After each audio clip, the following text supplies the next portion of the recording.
रश्मी खेडेकर नवराष्ट्रमध्ये तुम्हा सगळ्यांचं खूप खूप स्वागत। राज्यात उन्हाळा सुरू झाला आहे, उन्हाच्या तीव्र झळा लागायला सुरुवात झाली आहे। आता मी नागपूरमध्ये आहे आणि आपण नागपूरमध्ये बघतोय की सुंदर सुंदर माठ आपल्याला पाहायला मिळत आहे। आणि उन्हाळा म्हटलंच तर सर्वसामान्यांचा फ्रीज म्हणजेच माठ याची सगळीकडे चर्चा सुरू होत असते। माठासाठी लोकांच्या मागण्या ज्या आहे वाढत चाललेल्या असतात। आता आपण बघू शकतो की अतिशय सुंदर सुंदर माठ इथे आपल्याला पाहायला मिळत आहे। डिझायनर माठ आहे, त्यानंतर बॉटल्स आहेत, मग्स आहेत, वेगवेगळ्या व्हेरायटीजचे तुम्हाला माठ इथे पाहायला मिळणार आहे। इथे आपण बघू शकतो की डिझायनर बॉटल्स वगैरे तुम्हाला इथे दिसत आहेत। तुम्हाला जर ऑफिसेसमध्ये किंवा स्कूलमध्ये या बॉटल्स घेऊन जायचे असेल तुम्ही घेऊन जाऊ शकता आणि माठाचं थंडगार पाणी तुम्ही पिऊ शकता। आपण इतके वेगवेगळ्या प्रकारचे इथे माठ बघतोय, पण यावेळेस माठाला कशी मागणी आहे कारण नागपूरमध्ये बऱ्याच पावसाचं वातावरण झालं होतं। त्यानंतर आता मिनरल वॉटरमुळे कुठेतरी म्हणजे माठातलं पाणी पिण्याचं प्रमाण जे आहे ते कमी झालेलं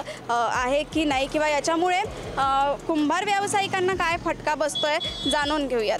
तर आता माझ्यासोबत माठ विक्रेते आहेत। दादा, यावेळेस माठांना मागण्या कशा आहेत? यावेळेस म्हणजे होळीच्या आधी जेव्हा जे पाऊस येत होता, होळीच्या आधी चांगलं विकत होते, त्याच्यानंतर मग पाऊस चालू झाला तर कमी झाले मग विकणं। तर मग आता थोडी ऊन तपायला लागली आहे, तर आता थोडे बहुत विकून राहिले। विक्री आता थोडीफार व्यवस्थित आहे। यावेळेस रेट कसे दिले माठांना? रेट म्हणजे आधी कसं माल तिकडे बनवणं कमी झालं पावसामुळे, तर माल कमी यायचं तर रेट जास्त झाले आहे। पण जे कस्टमर जो घ्यायला येतात माठ ते कमी प्रमाणात मागून राहिले। जो माठ 100चा आहे म्हणजे 200चा आहे, ते 200चा माठ घ्यायला तयार नाही आहे, ते 100लाच मागतात। कुठेतरी आता मिनरल वॉटर किंवा पाणी पाऊच आपण असे बरेच येतात, त्याच्यामुळे कुठेतरी कुंभार व्यवसायाला फटका बसतोय का? थोडा बहुत तर बसतोच आहे पाण्यामुळे, कारण की आता हा अक्षय तृतीयेचा सीजन चालू झालेला आहे। अक्षय तृतीयेचा सीजन म्हणजे कसं पावसामुळे ते अक्षय तृतीयेचे माठ बनवणं बंद आहे। पाऊस आला का ते पूर्ण खराब वगैरे होऊन जातात ना। म्हणजे आता थोडे बहुत माठ आलेले आहे, पण शॉर्टेज होण्याची शक्यता आहे माठ म्हणजे नाही का कमी आल्यामुळे। मला इथे दादा सुंदर सुंदर अशा डिझाईन्स दिसत आहे। आपण तिथे पाहिलं तर ती पाण्याच्या बॉटल्स वगैरे आपल्याला दिसत आहे। मी दाखवते तुम्हाला ते पाण्याची बॉटल। आपण इथे पाहिलं तर या अशा सुंदरशा पाण्याच्या बॉटल्स वगैरे इथे वेगवेगळ्या व्हरायटीजमध्ये मिळतात। याचे काय रेट्स आहेत? ही छोटी बॉटल आहे 150ला देतो आपण, ती 130-140ला देतात कस्टमरला। आणि ते माल येतात गुजरातवरून आणि वेगळ्या प्रकाराचे पण आहे इथे माठ, सुराई, बॉटल, जग। हे काही नागपूरला पण बनतात, काही हा माठ आहे, हा बैतूलला बनतो आणि ते सिलिगुडीचे पण माठ आहे पट्ट्यावाले, कलकत्त्याला या ठिकाणून माठ येतात। आणि गुजरात वगैरे वेगवेगळ्या स्टेट्समधून जे आहे ते माठ येतात। याच्यात काय फरक असतो? फरक वगैरे काही नाही, तेवढं कसं मातीची थोडी क्वालिटी वेगळी असते।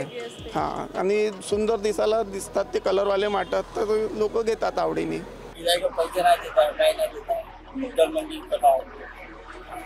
म्हणजे एवढा उन्हाळा सुरू झालेला आहे आणि काही पैसे भेटत नाही। म्हणजे आता कुठेतरी मिनरल वॉटर अशी बिस्लरी पाणी पाऊच मिळते, त्यामुळे त्यावेळेस कुंभार व्यवसायाला कुठेतरी फटका बसतो। जान निघाली ना आता जगाला बघता बघतो हे म्हटले ते कमी आता हे दुरून माठ येतात तर असं म्हणतात की काळं माठ आणि लाल माठ, त्या काळ्या माठामध्ये पाणी खूप असतं, त्याचं कारण काय? माती एकच आहे, सर्व काही एकच आहे, बनावट लेकिन यावेळेस मोठ्या प्रमाणात मला वाटतं तुम्हाला फटका बसतोय तर मग याचा त्याच्या पाण्याने फटका बसलाय, कारण कधी पाणी कधी ऊन असं संमिश्र वातावरण सध्या नागपूरमध्ये पाहायला मिळत आहे। तर आपण बघितलं, आपण नागपूरमध्ये आलो आहे आणि वेगवेगळ्या पद्धतीचे माठ, आता उन्हाळा सुरू झाला म्हटल्यावर माठातलं थंडगार माठातलं पाणी म्हणजे सुख असं प्रत्येकाला वाटतं आणि माठ घ्यायला अनेक नागरिक मार्केटमध्ये येत असतात। आणि मार्केटमध्ये यावर्षी वेगवेगळ्या पद्धतीचे माठ तुम्हाला पाहायला मिळत आहे। डिझायनर माठ आहे किंवा पाण्याच्या बॉटल्स, विशेष आकर्षण म्हणजे पाण्याचे फिल्टर्स आणि बॉटल्ससुद्धा यावेळेस तुम्हाला पाहायला मिळालं आहे। 200, 300, 150 किंवा 100च्या रेंजमध्ये तुम्हाला त्याचा साईज बघून तुम्हाला इथे भेटून जाईल। आणि आत्ता यावेळेस जर आपण व्यवसायाची गोष्ट केली तर माठ विक्रेत्यांना जे आहे होळीच्या आधी व्यवसाय थोडा व्यवस्थित चालत होता, पण कुठेतरी नागपूरमध्ये अवकाळी पावसामुळे हा फटका त्यांना बसलेला आहे. आणि अशाच तुम्हाला माठ घ्यायचे असेल तर खूप सुंदर सुंदर माठ जे आहे मार्केटमध्ये आलेले आहे आणि या अपडेट्स मी तुमच्यापर्यंत देत राहणार आहेत. कॅमेरा पर्सन तन्मयसह रश्मी खेडीकर, नवराष्ट्र, नागपूर.